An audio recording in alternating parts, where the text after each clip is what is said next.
Hello everybody, thanks for joining us. We're from Sherwood Forest Hospitals and we're going to talk about our QI journey through staff welfare and wellbeing.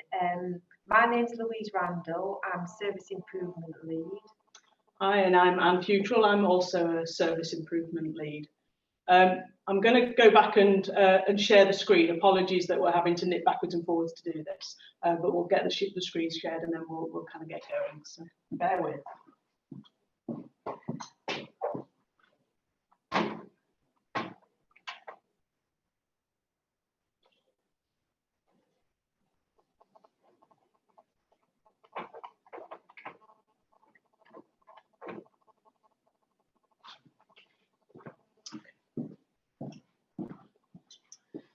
Okay, I'm hoping you can see the screen okay there. So before we talk about our journey through COVID, we thought we'd just give you a little bit of background around health and wellbeing pre-COVID, if anybody can remember that far back. And at Sherwood Forest, as in common, I'm guessing, with a lot of other organisations, it was something that was led by human resources and in collaboration between the occupational health team and the business partners in human resources, and was often a very kind of processy function. So there was things like flu vaccinations, MSK advice for staff, the work that occupational health obviously do around things like new recruits and staff with health issues. There were some more proactive aspects to it around things like promoting healthy lifestyles and slightly more recently, I think, strategies and awareness around improving mental health. So through things like time to change champions that Louise will talk about a little bit more later on. But I think it's probably fair to say that particularly in terms of that kind of proactive supporting staff's welfare and well-being, there really wasn't a sort of dedicated resource to take this forward, and it was kind of an add-on to people's jobs and people who were passionate about it. But it was a bit of an add-on and didn't have that dedicated resource. And as it says there, and then COVID arrived. So there was obviously a massive amount of pressure building as the pandemic grew. The pressure on particularly occupational health and HR really grew with the anxieties that the pandemic was creating for staff. So HR set up a COVID helpline, but they were taking between 60 and 80 calls a day. So that was obviously a huge call on their time. And similarly, the occupational health team, obviously staff swabbing was a real priority, the testing and support and the occupational advice to people with coexisting health conditions. And again, they were dealing with, on a monthly basis, an extra 800 to 900 contacts that were related to COVID over and above their normal work. And obviously we were trying to recruit extra staff at the time, so they were needed to support that as well. So as it says there, we recognised that staff were going to need an awful lot of support as we went into the pandemic. And some of that would be that very sort of practical hands-on support around their sort of physical well-being, but actually there was going to be an awful lot more about the impact that this had more widely on people. So some of the people mentioned there, Emma Challens, who's the director that we sit under as the improvement team, our chief registrar, the lead from psychology from the healthcare trust, who are one of our sort of local partners. We're looking at how we could do this, but also not just how we could do it, but who could actually lead the process. And it was decided that the improvement team would be the people to do that. So that's us. We are the improvement team. So you'll see at the sort of the back row on the right hand side there, myself and Louise. And on the other end of that back row is Kerry Feltbauer, who's our associate director. And Emma front and centre in the picture there, the director that I mentioned. And we also have, in addition to admin support within the team, we have 3 clinical audit officers within the team who've become part of improvement as well. So you might be wondering why this presentation kind of sits in the QI COVID rather than in the workforce wellbeing section. And hopefully we can kind of explain a little bit more about that as we go through. So as the improvement team, we are not experts in welfare and well-being. It's not our area of expertise at all. But then any service that we go and work with, whether it's theatres, whether it's a ward, whether it's a specialty like ophthalmology, we're not experts in any of those services. Our expertise is obviously in improvement methodology and in applying those kind of tools and techniques, and evaluating what we do as we go along, learning from what works well, and putting things into place that we can demonstrate will work. So on that basis, it's not a bad rationale that we're the people who take that forward.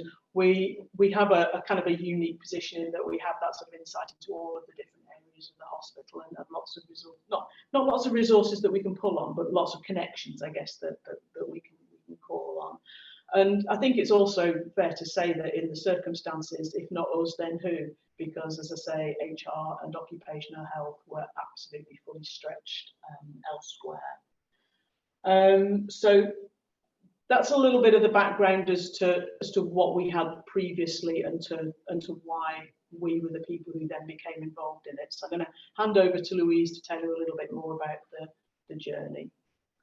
Yeah, and I think it's at this point, it's just be good to sort of say as well, because it really did sort of form part of our experiences of building this, is that at the beginning of COVID, and I think it happened in sort of most healthcare environments, some of our team went home to work from home, and it happened quite quickly.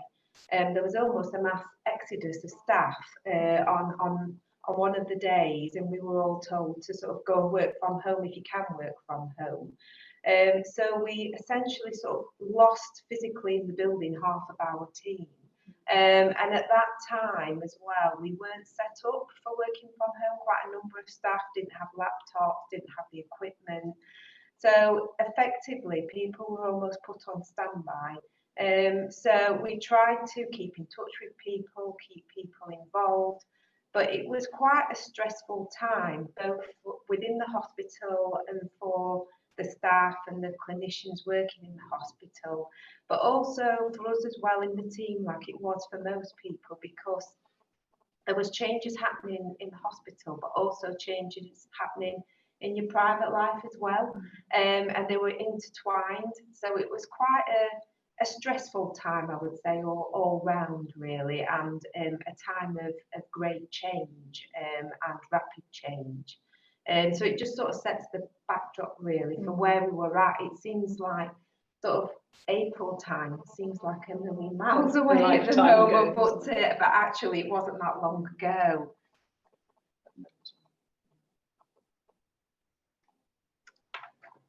So really, in order to sort of look at what we needed to do for staff welfare and well-being, we had to sort of do it really, really quickly. We knew it was needed sort of almost immediately, and you can see at the top it says building a plane whilst flying it, and it certainly felt like that. And there was no real sort of precedent to go on, because a lot of the literature that was already there focused on, your fears are unfounded around sort of stress and anxiety, but these were unprecedented times, and actually people were quite fearful. We were fearful, and we didn't know what was going to happen because it's such unprecedented times. So it was really difficult to know, sort of get a basis really in a grounding, to know what we use and where we go. And then on top of that, we were sent almost an avalanche of advice really. It was like a tsunami of emails once people knew that's what we were doing, and our team were looking at staff welfare and well-being. We'd come in the morning and you'd have lots and lots of emails in your inbox, really helpful and really well meant, but lots and lots of them with links to different things saying, have you seen this? Have you thought about this? Have you considered this? And actually it was quite overwhelming because we knew we didn't have much time to come up with an offer to staff, and we wanted that offer to be as good as it could be.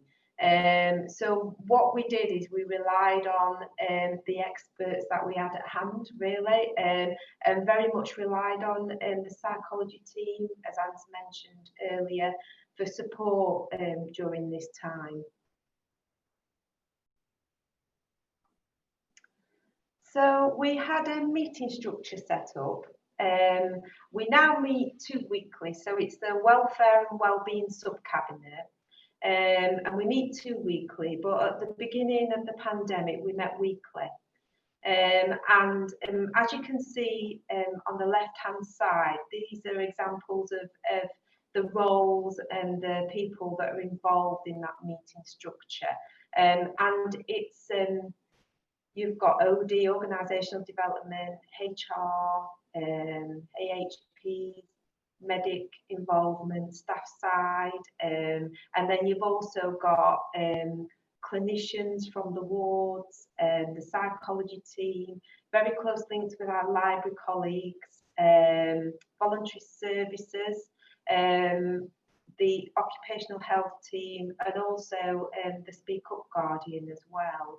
And also we form very close links with chaplaincy, because chaplaincy provided fantastic support already to staff, and this provides support to patients as well, but great support to staff. They were very well known in the organisation, and we were already doing that sort of role, and we were lucky enough recently to secure funding for 2 days a week for within chaplaincy for part of that role to be a wellbeing role as well, and that's worked really, really well with sort of working together. I think we work together well within the hospital with all of the different functions that are in there and the different teams. We're now called the Welfare and Wellbeing Sub-Cabinet, and that links into the Culture and Improvement Cabinet, and chairing that is the Director of Culture and Improvement, which is Emma, who you saw a photograph of earlier. So we do have a direct link into the execs. I know that every time we have the meeting, the first thing that we talk about in the meeting is intelligence, really, that people have gathered from walking around services and talking to staff. How are staff feeling? What are they asking for? What do they need? What's the mood, really, of the organisation? Because we found that over time has changed. So we very much feel that levels us at the start of the meeting, and we can use that to focus on our offer to make sure that we are meeting everything that we need to. So that's very much where the structure sits, and that's the governance arrangements as well. So we also have, as you would expect in that meeting, a workbook of actions, flash reports that go to the Culture and Improvement Cabinet, and within that we have a highlight section, anything that we want to escalate. So all the governance arrangements are in place for that meeting as well. So where to start in amongst all that information, and bearing in mind we're in unprecedented times?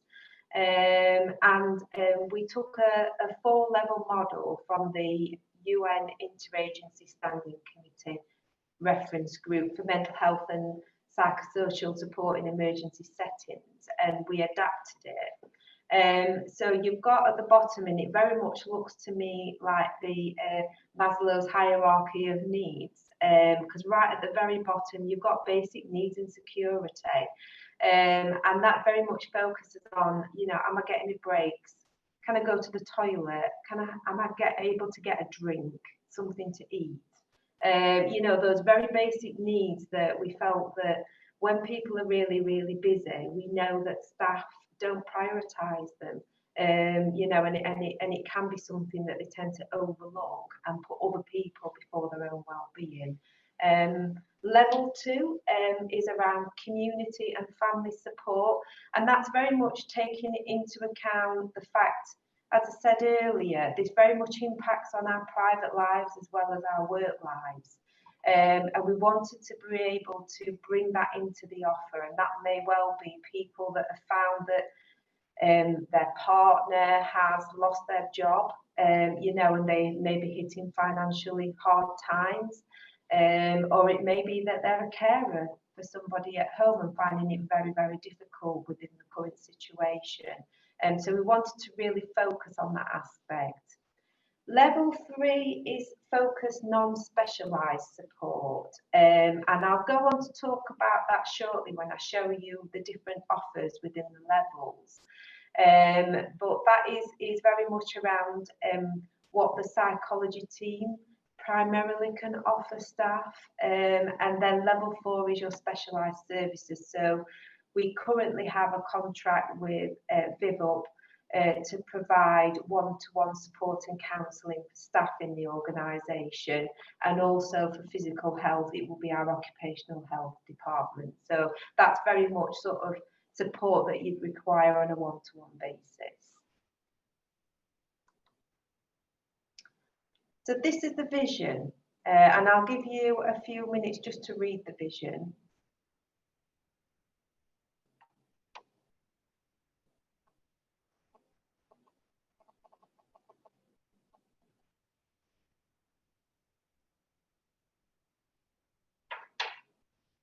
And to support that vision, we have a few sort of key strap lines, if you like, that on all of our welfare and wellbeing information and offers, we put on there, and that's we're in this together.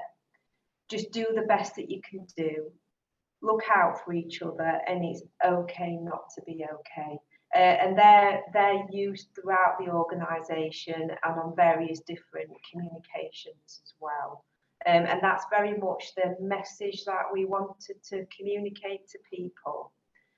So before I go on to show you the offer and the levels, we just wondered if there's any questions so far.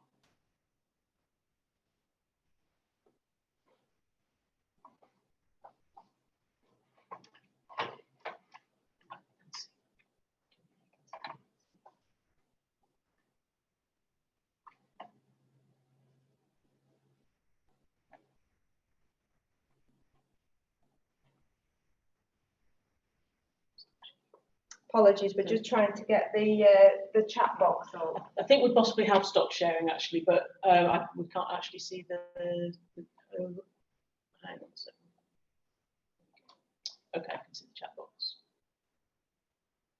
Okay, so if there's any questions, if you want to pop them in the chat box, but we have stopped sharing. So Yeah.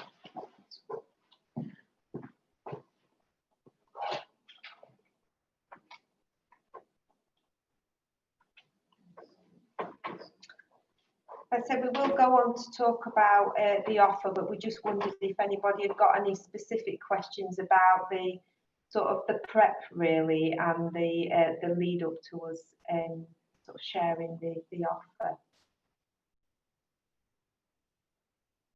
Give it a couple of minutes just to see if anybody wants to put a question in.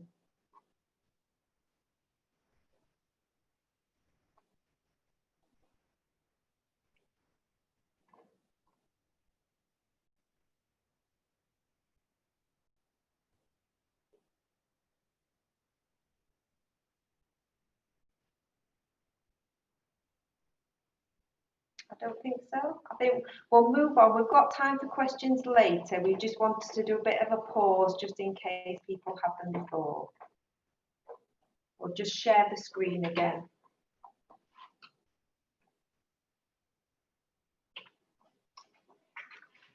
So you'll be able to see on the screen that this is essentially the offer and the 4 levels.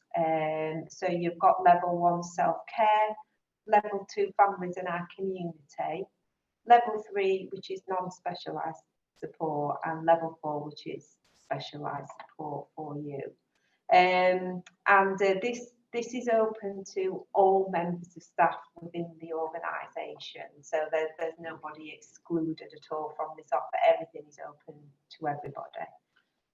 And it includes our Medi-Rest colleagues Yes. who are contracted, so people like the porters and cleaning staff as well, doesn't it? Yes, Although yeah. they're not directly involved. Yeah.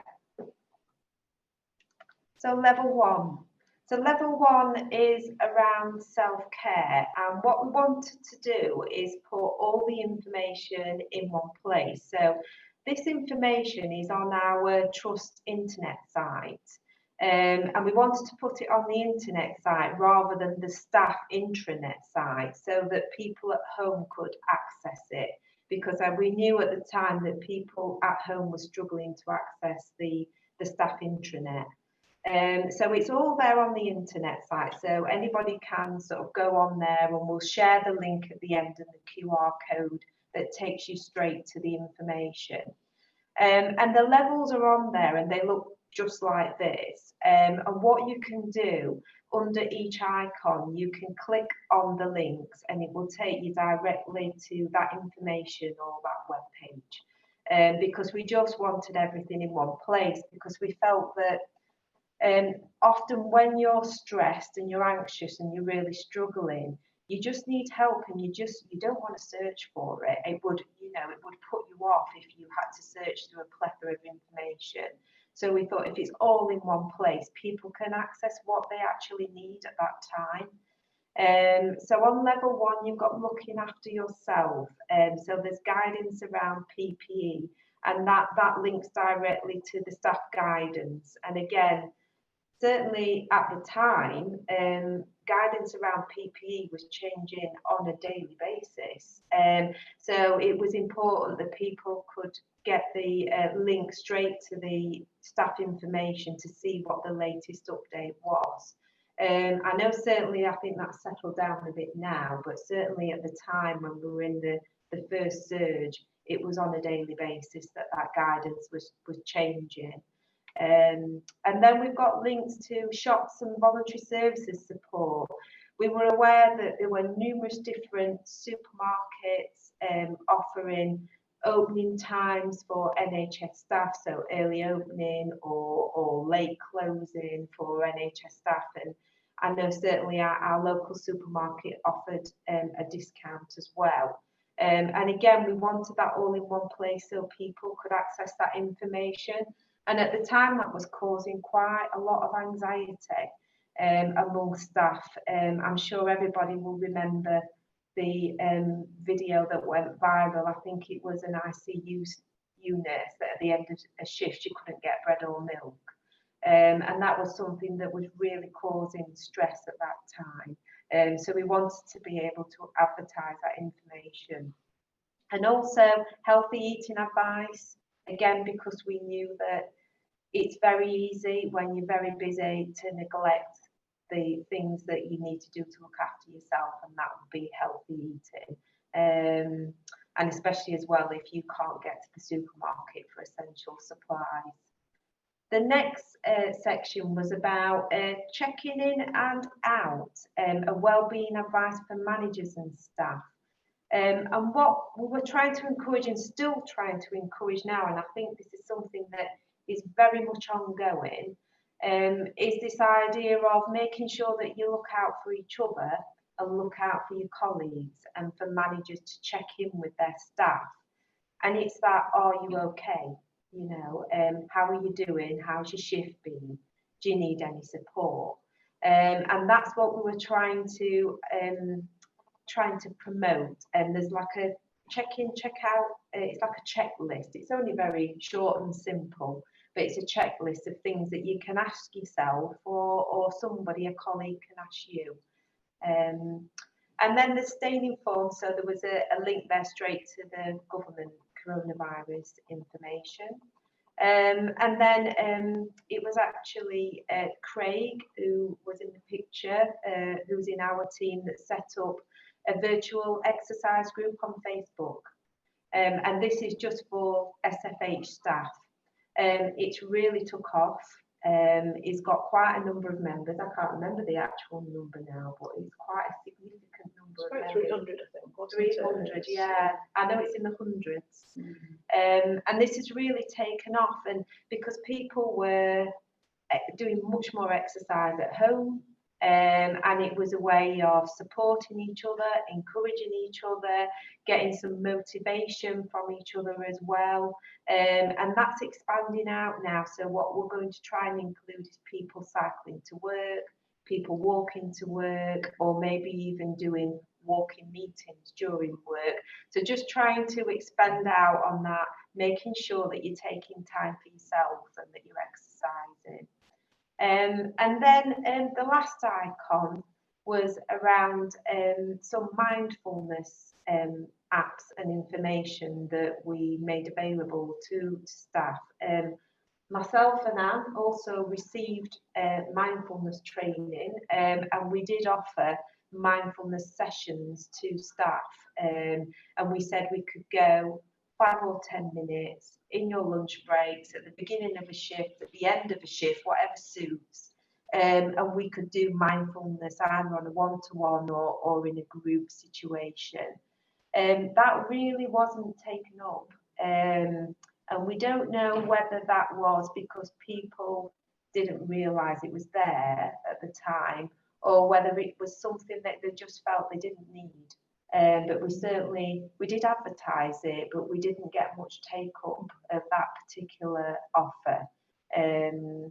So again, it's something that we continue to evaluate to see actually what are we offering and what's the take up on this.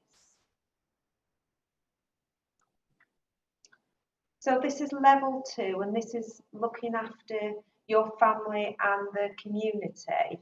And within SFH, the chief nurse here, Julie Hogg, did set up a hardship fund, and that was something that staff could access confidentially by contacting Julie, because we were aware that there would be a number of staff in the organisation that suddenly found themselves in very hard financial times. So there was information on there about the fund and also how to access it. And then on there we put on the HR frequently asked questions and also the key worker letter. So when we were driving to work in the initial lockdown period, we were required to carry a key worker letter with us to show that we were indeed needed to travel to work. So again, it's just that easy access for staff, so they haven't got to go trawling through the intranet site to try and find it. Again, some more information about staff discounts in different shops, and then information about redeployment opportunities. At the time, we'd still got a number of staff working on standby, and certainly still a number of staff within our team that were working on standby. And I think there was quite a bit of anxiety from people around where would they be redeployed to and what would they be asked to do. And they did eventually set up a hub, and there was a hub for clinical staff, but there was also a hub for admin staff as well, so that somebody could centrally coordinate that redeployment and understand what skills people had so that they could redeploy people appropriately to their skill. So that was something that we had on there. And also tips for working from home. And I think that's something else that's really sort of gathered pace, and is something that we continually work on, because now most of the staff that work from home have got the kit that they need. And I've got to say the kit did come through very quickly. It was very, very prompt, the response for getting people access to the kit they needed to work from home. But there's certain elements working from home that actually can be quite challenging, and staff were feeding back that it's difficult to find a space in the house. It's difficult to switch off from work because you're taking work into your home environment. and they were actually found they were working longer hours, and because they feel like they needed to be there and they needed to be sat at the computer, because quite a number of staff said they felt guilty for working from home. So that's something that we continually work on through the offers within the levels. Can I just add around the redeployment, Louise? There was also information in there, so if people had a family member who'd been laid off from their job, there was information about external redeployment. So obviously that wasn't particularly for our staff. We weren't expecting any of our staff to work outside the trust, but if people had family members whose jobs had been affected, there was links there to how they could possibly get redeployment elsewhere into the sectors that were recruiting as well. Yeah, there was, yeah. And then the next section was keeping close from afar. And this was around the apps that were available and still available now. I think over time there's quite a number of self-help, self-care apps that have become free and available to the NHS.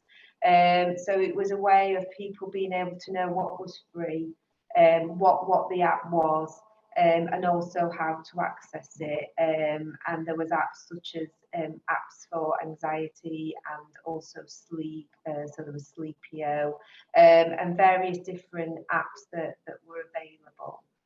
We also, within the organisation, right at the beginning of the pandemic, they set up a #Team SFH Facebook group, and this is managed by comms. So it's only SFH staff that can be on the group, and all the posts are sort of managed by comms, in that when you post something, it has to be an administrator has to look at it and then approve it. And this is something that we found has worked really, really well from a comms point of view. And also you can sort of get a bit of a mood of how people are feeling from the Facebook group as well, from the posts that are on there. And that's been really, really useful for us to advertise. I'll go on to level 2 in a minute. Some of the things that us and the psychology service have provided for staff, we've been able to advertise these via the Facebook group. Also information about virtual networks. So I think there was information in there around keeping contact with families via Zoom or the various other apps that you can use. And top tips to chair or host virtual meetings. I'm not sure we've gotten that out yet, because I'd certainly like a few more tips, because I think it's very, very challenging to particularly to chair virtual meetings, especially when lots of people in your meeting don't have a camera on. I think it is really, really difficult. And again, that's something that we continually try to build on, because I think going forward, I think a lot of people find that quite challenging. And then we had information on there around caring carers, really. So we had information on there about children and young people, carers, and also older adults. So, for instance, there's a link on there for the Alzheimer's Society, and there was specific information that the Alzheimer's Society brought out in relation to caring for somebody during COVID and the extra stress and challenges that brings during that time. And then the last icon on level 2 was around our care values within Sherwood, and I'm sure you have it in many of the organisations that you work in. It's around sort of promoting the care values and making sure that we try to work by those as much as we possibly can. And I think that can be really challenging at times, and I'm sure that people can identify with this, but within the organisation, you know, when people are stressed and when people are going through really stressful times, sometimes people can be a bit sharp, you know, they can get a bit angry. you know, or you know, it can be quite challenging for people. So we have the Civility Saves Lives within the organisation, and that's something that you can sort of look up and Google that. But that's around trying to be civil towards each other and trying to understand that actually sometimes we're going through difficult times, so we need to support each other. But also there's this importance around trying to maintain that civility towards each other as well. And again, we know that that's really challenging during the times that we've had, and also the times that we're going through now and going to be going through during the winter period especially. And then there's a self-care and well-being planner. And again, that's a very short sort of, it's almost like a diary really of things that you're going to do to support yourself and things that you can do to plan. And it might not work for everybody, but it's there as a tool. Some people find that really, really useful to sort of write down, you know, this week. It might even be one thing. What am I going to do for myself this week? You know, I'm going to set myself a goal. And it may be just that you have a bit of me time and you might have an hour of reading your book, or you might try an online yoga session, but actually what are you going to do for you this week? So that's level 2. And then level 3, which is focusing on the step up support, and this is something that we really work with our psychology team on to deliver this offer. So again, you've got the self-help apps, and you've also got the number there for occupational health, HR, and also to promote people to access clinical supervision or peer support. But then what we offered as well, we offered a series of webinars that the psychology team ran.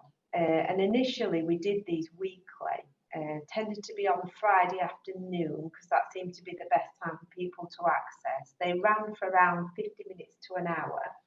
And they focus on different aspects, such as how to manage your stress levels, how to cope with others at work that might be in distress. There were various different topics in there: how to remain engaged and how to remain focused during the COVID period. And they were fantastic because they offered really great tips and resources for, again, it's that looking after yourself, being kind to yourself, accepting that you can't be everything to everyone, prioritising what's important to you. And they would deliver the webinar sessions and then use the chat box. So people would put in their reflections. So while the sessions were being delivered, staff were encouraged to join the webinars online and add their reflections as well, and also any questions. So it could be a bit of a Q&A session as well. And we did get, on average, I would say, for the webinars, we would get between 15 to 20 people that access it at the time online. But what we then did is we recorded it. And if you go on to our internet page, all the recordings are on there. And so you can sit and listen to it when it's actually the right time for you. And we found that a lot more people were accessing the recordings. So we've had between 50 and 70 people view different recordings. So we have hit quite a number of staff within the organisation with the webinars. And it's something now that we've run about 14 now, and they have recently gone to 2 weekly. And we've covered quite a number of topics. So we've now decided to stop and to pause and now reflect on what we feel we need going forward. So that's something that I think has worked really, really well, the webinars. And then what we offered as well was Schwartz rounds, and I'll go on to talk about that in a minute. But I've got a separate slide for that. But that's something that we had already existing within the organisation that we used during COVID and within this offer. And we also have the Team SFH Wellbeing Calendar. And again, we'll show you an example of this in the next couple of slides. But what the psychology team did was they did a short podcast between 2 to 3 minutes of a wellbeing message under a theme for each of the weeks. So every day you could open the calendar and there'd be a different message in there, and also a bit of a challenge as well, so that you could actually think about what that meant for you. And we'll play you an example of that shortly. But that's something that we developed and we then communicated around the organisation, and we did quite a big comms campaign around the wellbeing calendar. So the Schwartz rounds, and this is the Schwartz rounds are an opportunity for staff to reflect on experiences at work and to share and learn. And it's something that we've had in the organisation since 2018, and received excellent feedback on the Schwartz rounds. And typically they happen sort of every 6 to 8 weeks, and they were run physically in the organisation, and people attended in person.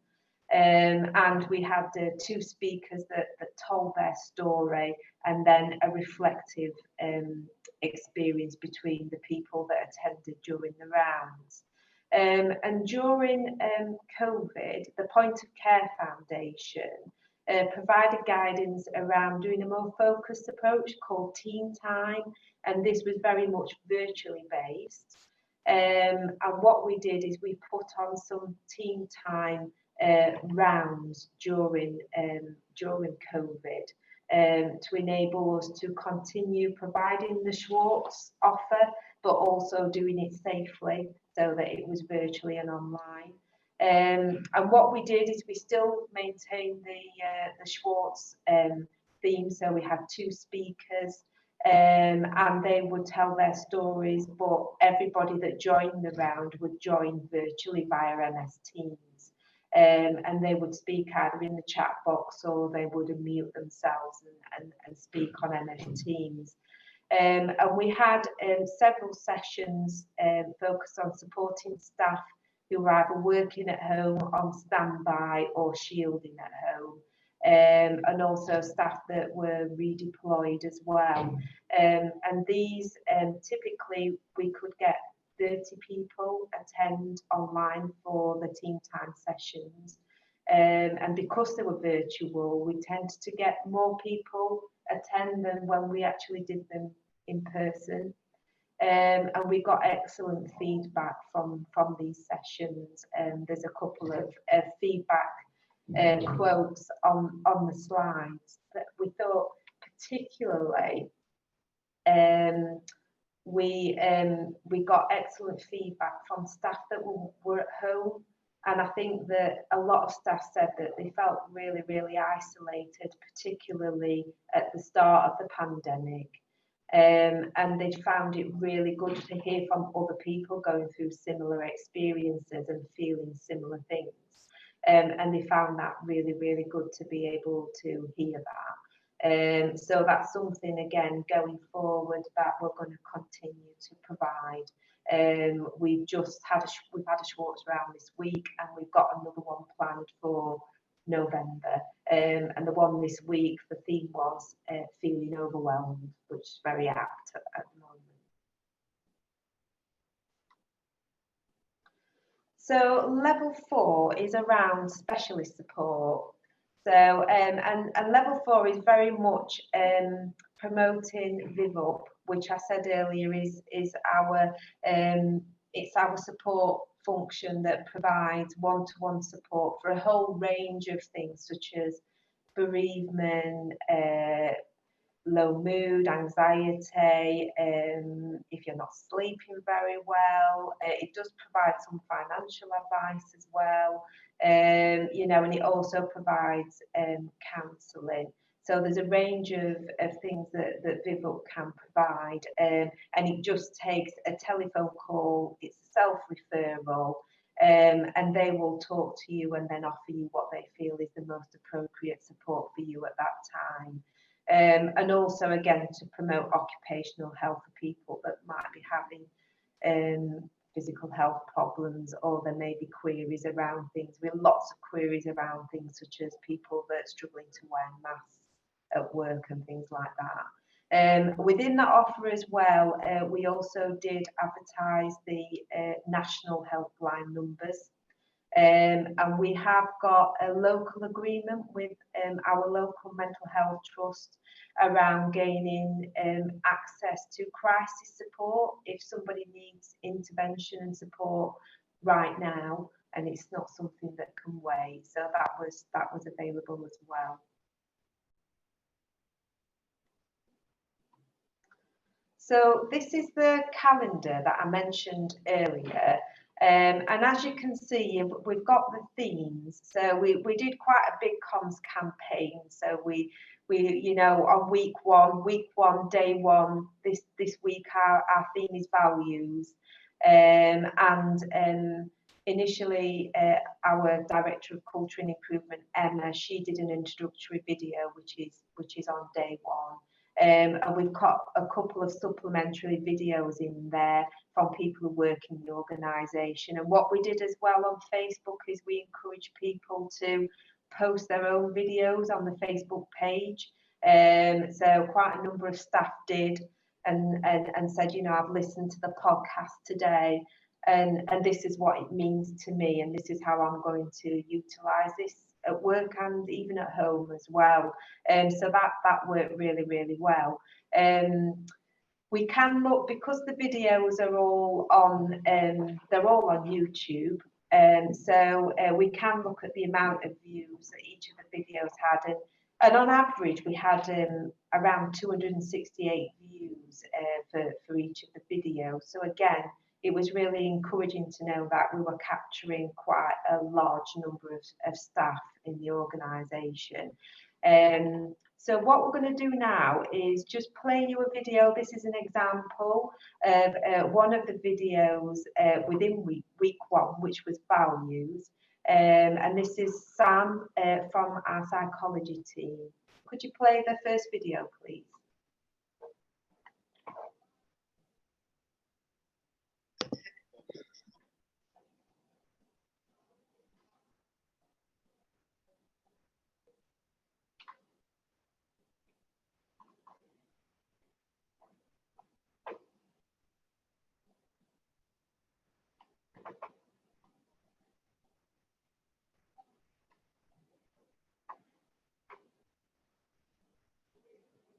Situation where moving towards one value means moving away from another value. What do you do when values collide? Well, we've got an exercise that we hope can help, and you'll need a piece of paper. And on your piece of paper, in the top left-hand corner, if you draw a 0, and in the top right-hand corner, if you draw a 10. And down this left-hand side, if you write and list the things that are important to you in life. So I've just listed some things that are generally important, but yours maybe all be different. Go with what's important to you. So I've put family, friendship, work, leisure, spirituality, self-development or learning, health, and community contribution. And what we're going to do first is we're going to use our scale to put how important each of these areas are to us personally. So family for me is very important. I'm going to give that a 10. Friendship is important too. Work is really important, but not as important as family. And leisure is important, but not as important as friends. So that's where I am. And now I'd like you to think about the past day, the last 24 hours, and how much you invested in each of these areas. Where 0 is absolutely no investment, and 10 is invested as much as I possibly could have given the circumstances.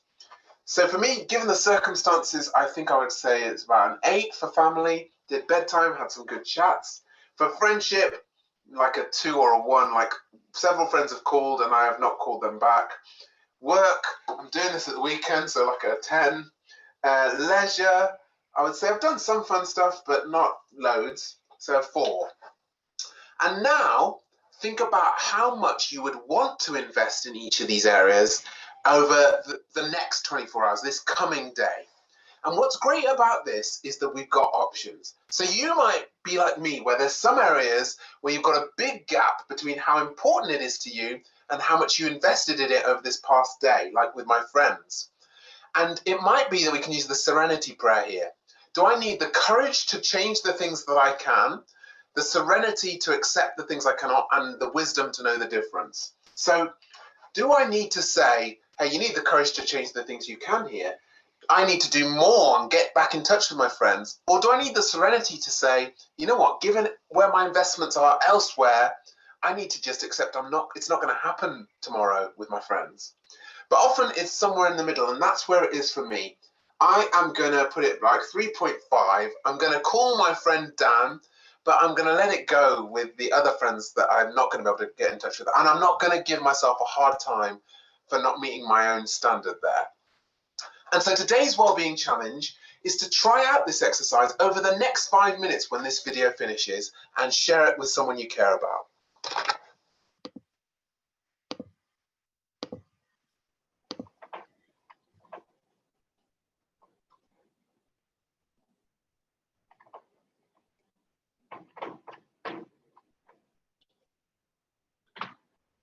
So as you saw there, that was Sam from our team, from the psychology team, and it was when values clash. So it just gives you a bit of an example of some of the podcasts that we were communicating and promoting across the organisation.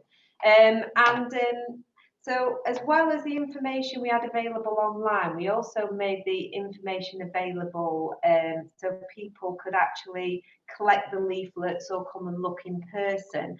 And we actually created the hashtag SFHDen. And we had 2 dens, and one was on level 6 in Kingsmill Hospital, and the other one was in the Faith Centre at Newark Hospital, which is the 2 of our sites at Sherwood. As you can see, this is Emma promoting the dens, and as well as people being able to get information about the wellbeing offer and the offers within it, it was also a nice place to go and relax, have a drink, have something to eat, because it was located originally on level 6, which is where our restaurant is, and now it's actually in the Faith Centre at Kingsmill as well. And again, it's somewhere you can go and relax and just sort of take your time to look through the information. That's a picture of the den. Clinical illustration were fantastic at all our levels. They provided the large information posters. And we made sure that it was all set out so that it was socially distanced as well. We also had we put up some posters on the wall to say what are you learning about yourself and what are you learning about others, a bit of a communication board really. We had some great comments, as you can see, put up on those boards there.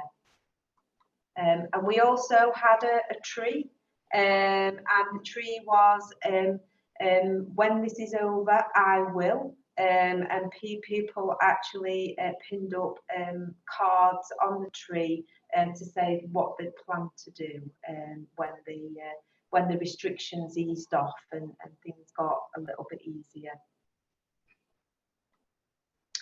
We also had, this is the labyrinth, and this was in the Faith Centre, and this is Kerry, our Associate Director of Improvement. And again, it was just a chance, just a space to get away from it all, take 5 minutes out, and just take your mind off of what was happening at work so that people could have a proper rest and a bit of a break.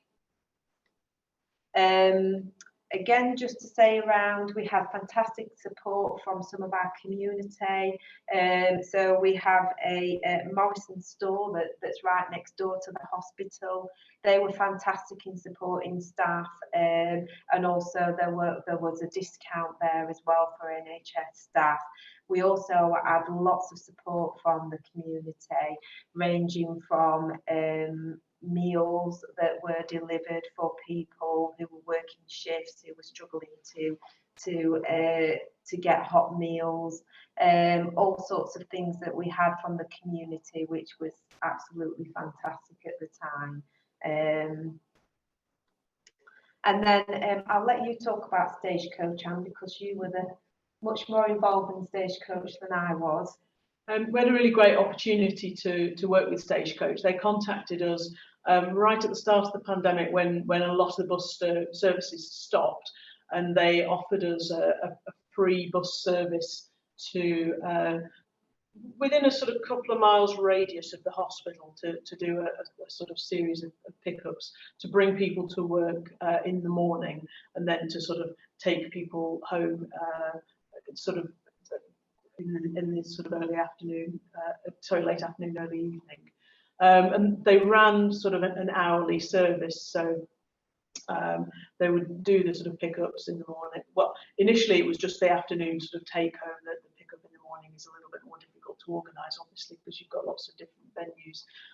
So it was great that they started offering the lifts home in the evening, and people didn't have to book for those.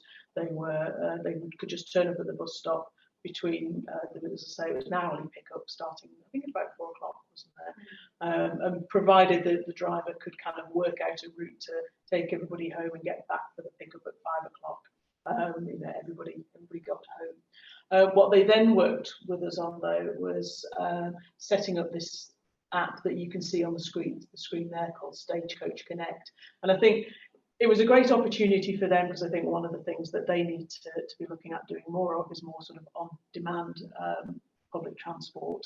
But obviously it was particularly brilliant for us because they offered this service free to our staff. And it was phenomenal. They developed this app within the space of about 2 weeks, from development to it being there on the App Store ready to download. And then it became a sort of a bookable service, so they were able to extend the radius out a little bit more, so staff could book to be picked up in the morning from, again, it was within a limited radius, but it was wider than originally. So they would book their lift home on Thursday morning, their lift to work on Thursday morning. They would put in what time they needed to be at work by, and then they would get a confirmation text the day before with the exact time of their pickup and the exact location of it, which was usually the bus stop nearest their house. I really got brilliant feedback from staff about this. It made a lot of people's lives a lot easier. Obviously, it helped that it was free, but actually the feedback was that people, were really positive about it. Even if they'd had to pay for it, they would have still wanted to do that.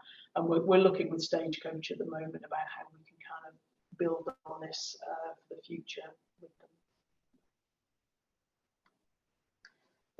And then to sort of mention that we work really closely with OD and HR regarding the offers so the randomised coffee trial was something that was in place before COVID and worked really, really well.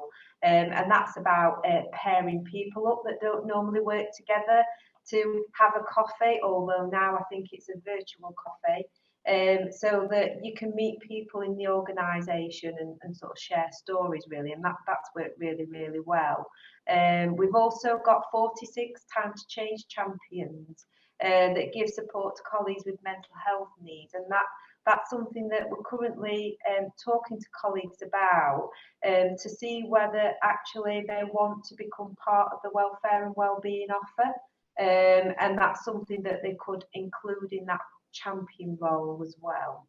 And then also the reconnecting toolkit, and this is something that was very much a joint effort between us and OD and HR around putting together a toolkit to support staff that were actually been at home for quite a number of weeks but were returning to work.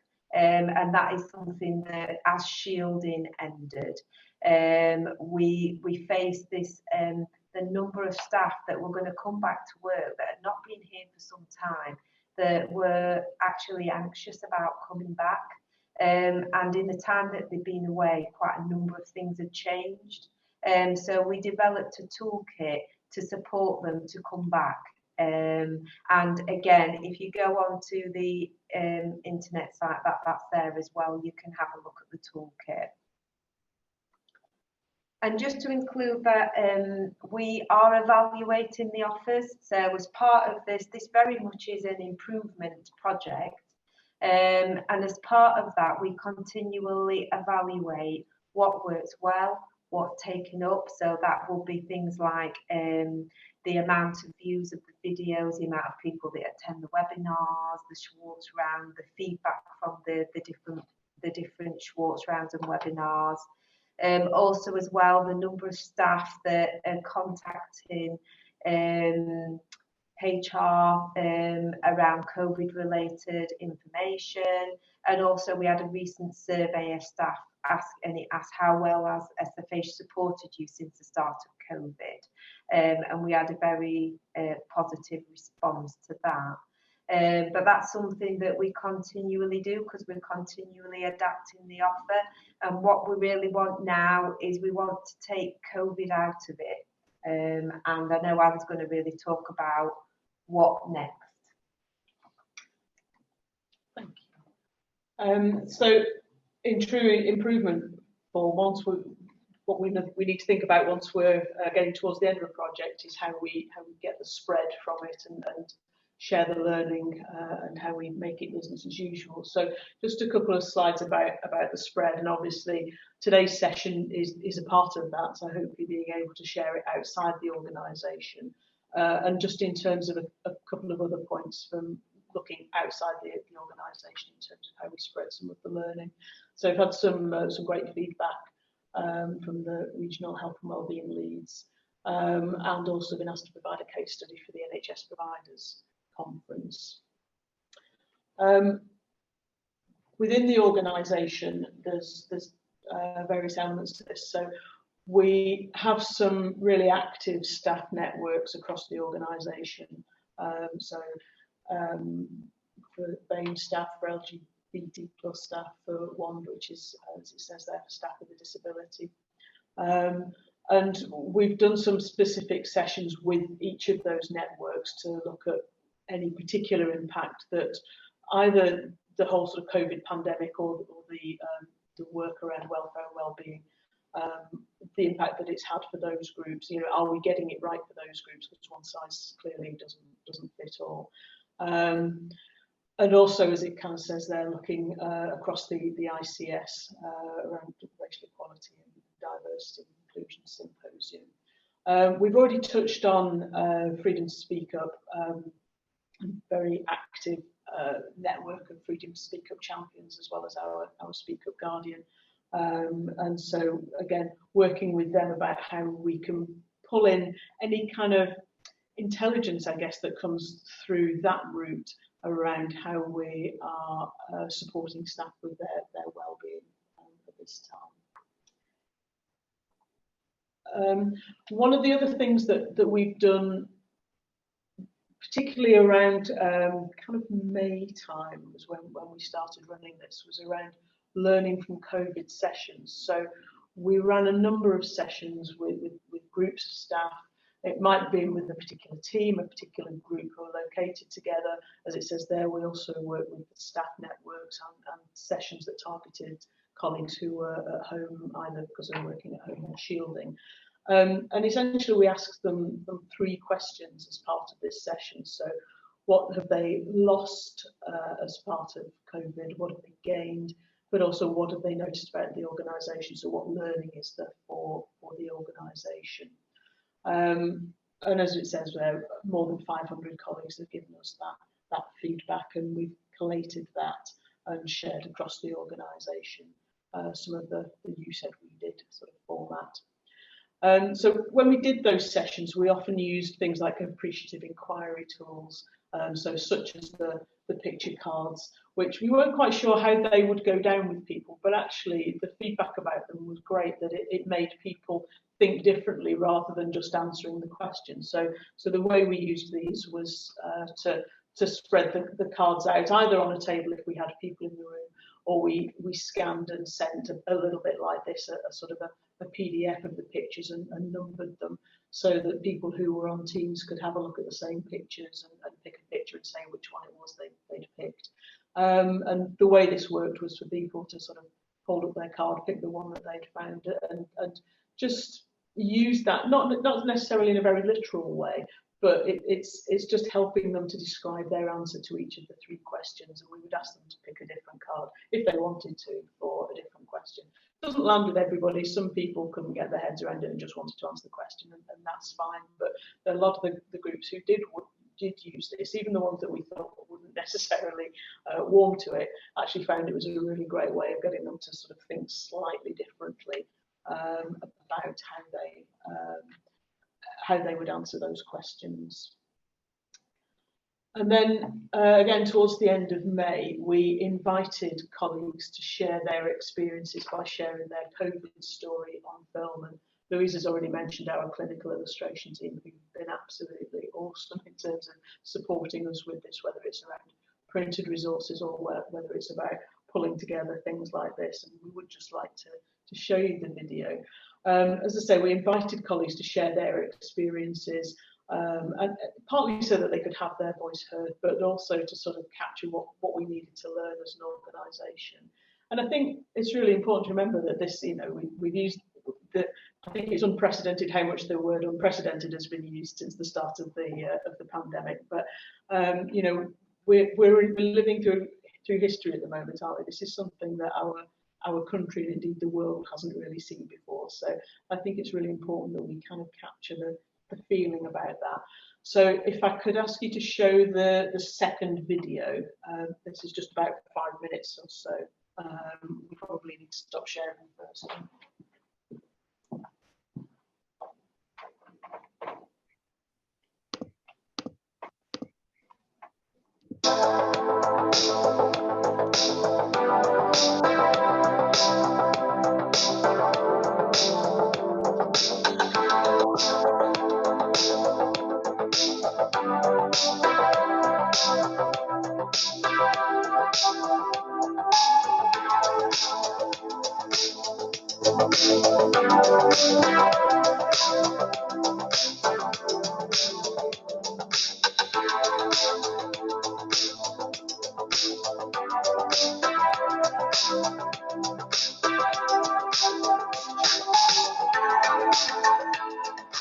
Started the trust, and within a week of starting the trust, I was sent to Kingsmill to help with the COVID crisis. I was placed on a COVID ward, which was so daunting. I had absolutely no idea what I was doing. I felt really lost, but the staff were absolutely amazing. They were so reassuring. The guidance was brilliant in every single department that we went to. I felt so reassured. In normal times, I would spend about 4 hours a week here in the hospital. That's changed very dramatically over these past few weeks. Being here, working in the hospital has been very important to me, and I've felt it's very moving to be part of such a great effort.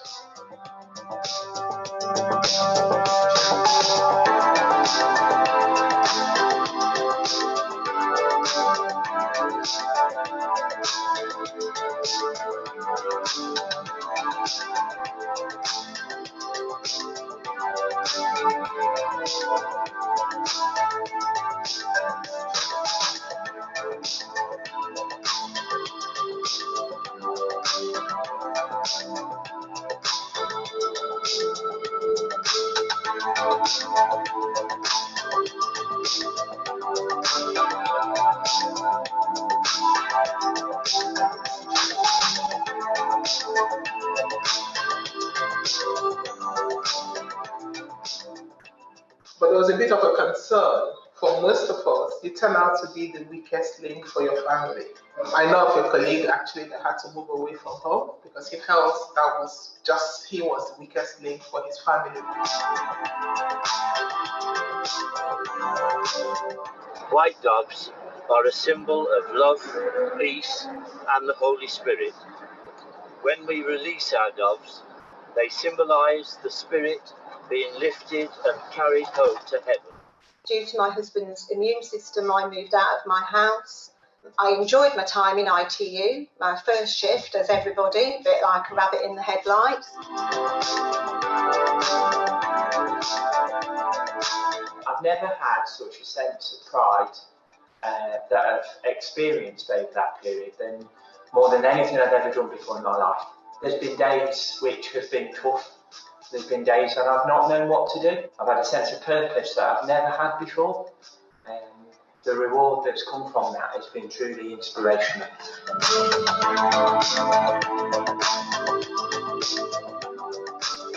Tango, your life is a sham till you can say, hey world, I am what I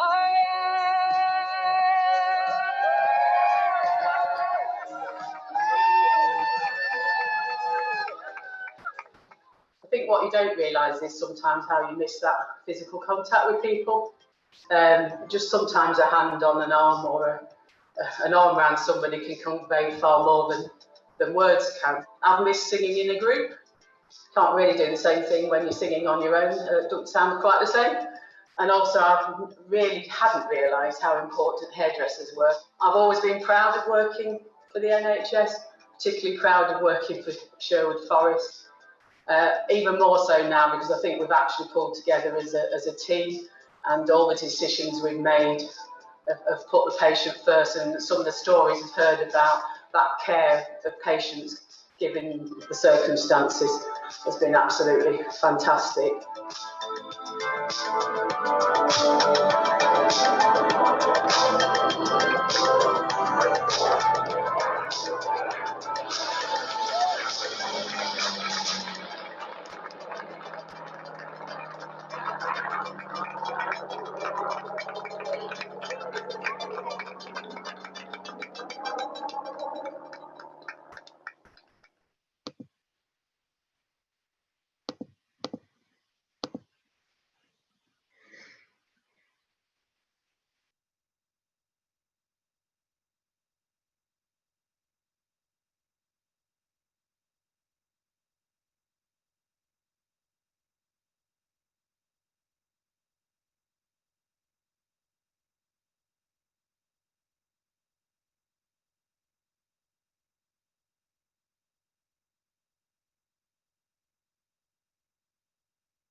Hi, Anne and Louise, are you still there?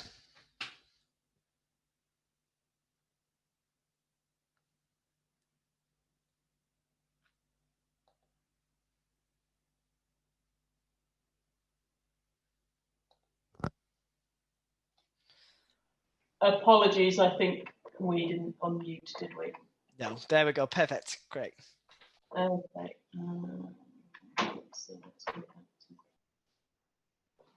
Okay.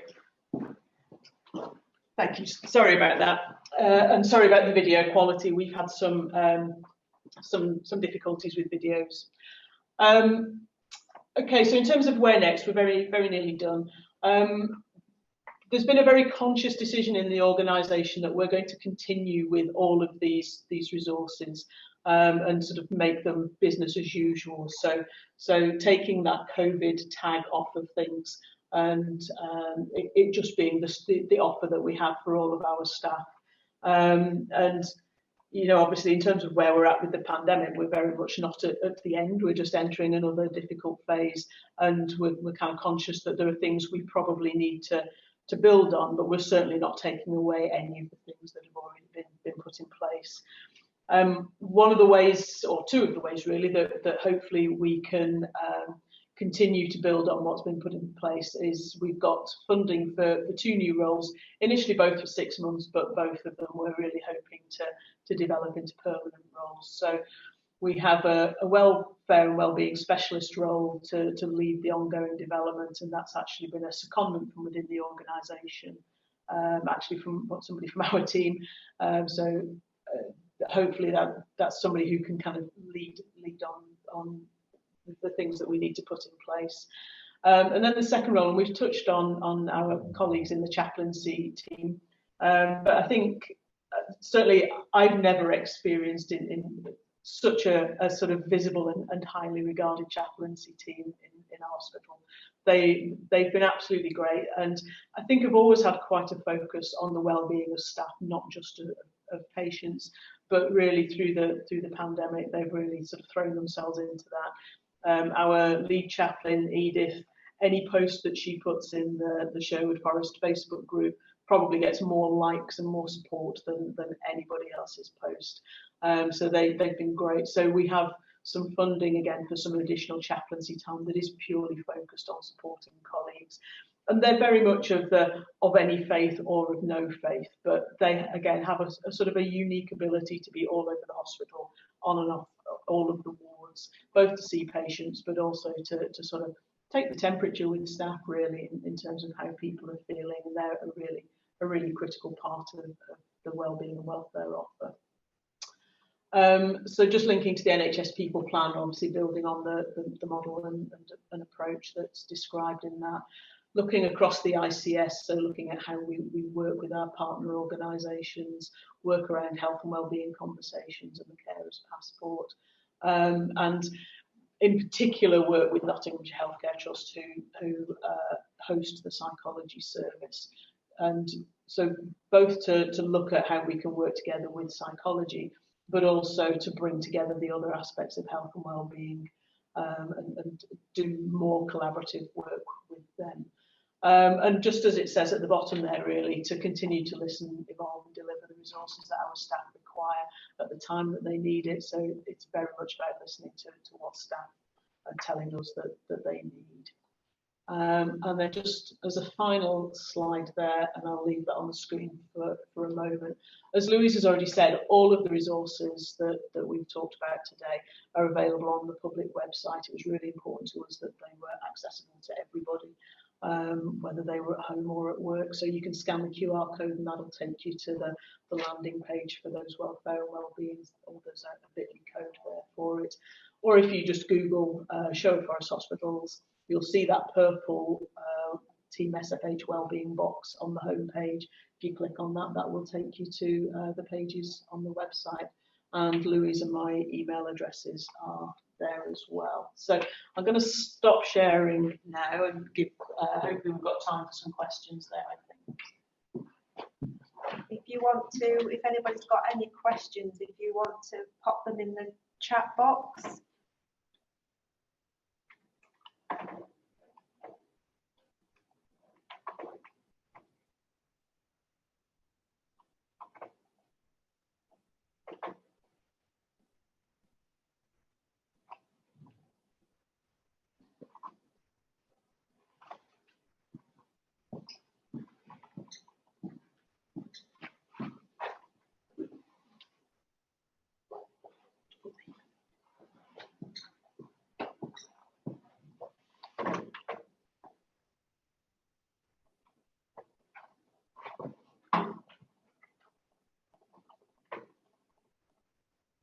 Don't know whether anybody's got any questions that they want to ask, or anything about the planning, the setup, or indeed sort of what plans we've got going forward.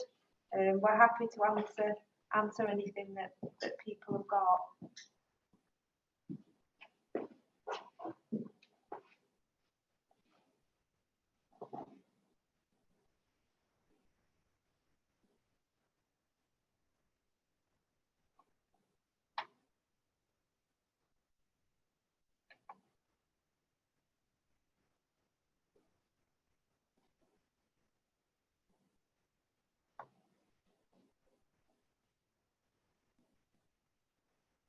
just give people a couple of minutes. I don't know whether anybody might be typing.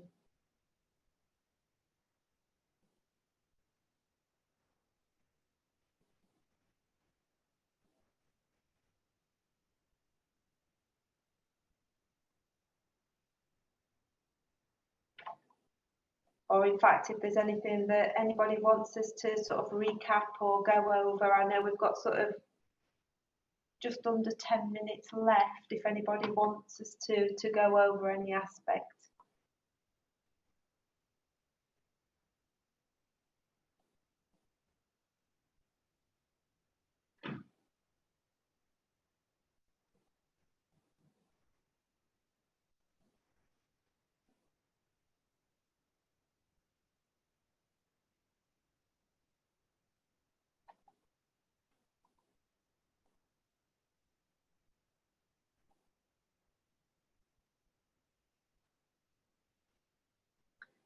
I think it's just worth saying as well that while we're waiting to see whether there's any questions that are coming up, very much sort of keeping our eye on the NHS People websites and all the national websites around the offers that are coming up. There's certain things on the NHS England site have got virtual exercise groups.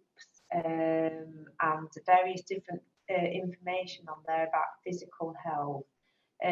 So again, just to try and continually update the offers that we've got to staff so that they're current.